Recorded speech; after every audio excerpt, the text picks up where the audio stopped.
गोर लगै छै। अपना सबके मिथिला संस्कार पर स्वागत करै छी। एकटा पाबनि के गीत दै छी। सावन एलै पाबनि एलै, सजना हमर बात सुनू, ओही संगे हमे फूलो लोढ़बै, ओही संगे पाबनि पूजबै।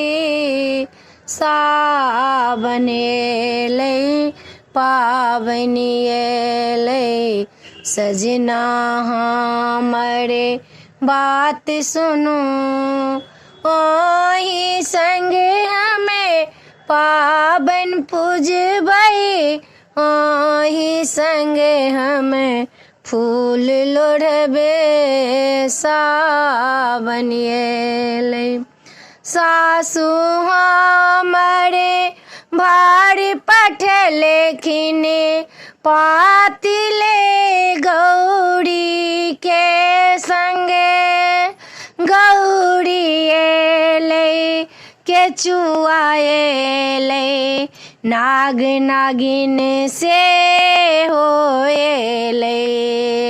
सावन एलै पाबनि एलै, सजना हमर बात सुनू, ओही संगे हमे पाबनि पूजबै, ओही संगे हमे फूल लोढ़बै।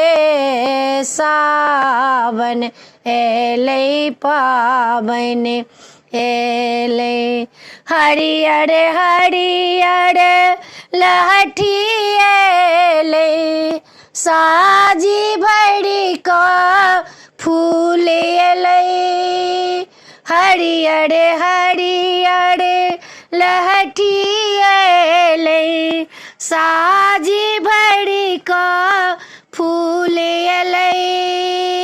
पातिल में जे दीपो एलै, 15 दिन दीपो बारबै।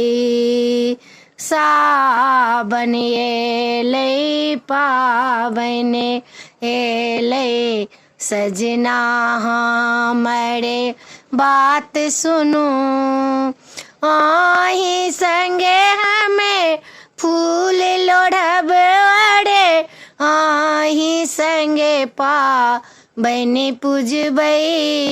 सावन एलै पाबनि एलै, सखी सक सबके संग में जाकर फुलबाड़ी सा फूल लोढ़बै, बेली चमेली अड़हुल कलिया, गेना गुलाब से हो लोढ़बै।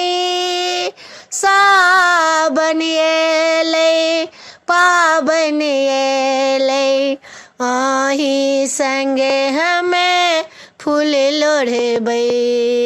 सावन एलै पाबनि एलै, सजना हमर बात सुनू, अहाँ संगे हमे फूल लोढ़बै, अहाँ संगे पाबनि पूजबै।